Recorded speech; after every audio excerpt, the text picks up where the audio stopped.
In today's video, I'm going to teach you how to overlap audio in Adobe Express. If you've ever wanted to layer a sound effect under a piece of music, or bring in a second clip to emphasize a moment in your video, this walkthrough will show you exactly how to do it, clearly and confidently. Start by opening your video or design in Adobe Express.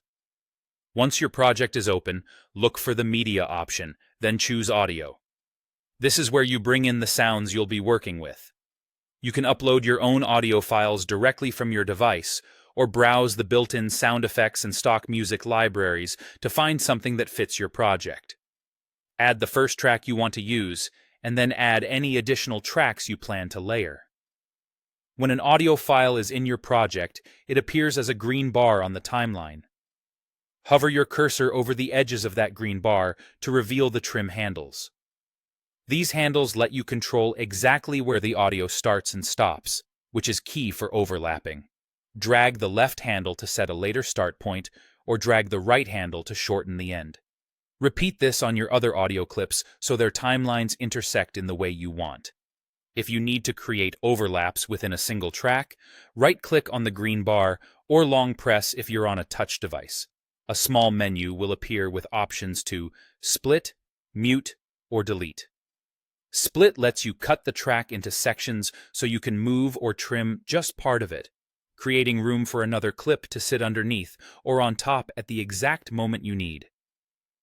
Mute is handy when you want a section to be silent without removing it entirely, and delete removes a portion you no longer need. With your clips trimmed and, if necessary, split into segments, drag the pieces along the timeline so their start and end points line up to create the overlap you're after. Think of this like blending. You're deciding where one sound enters while another continues, or where one dips out so a second can take focus. Watch the timing visually on the timeline, then play it back to confirm the transition feels smooth and intentional. That's all there is to it.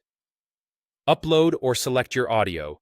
Use the trim handles to shape each clip, split when you need finer control, and position the pieces so they overlap exactly where you want. With a little experimentation, you'll get clean, professional-sounding layers in Adobe Express.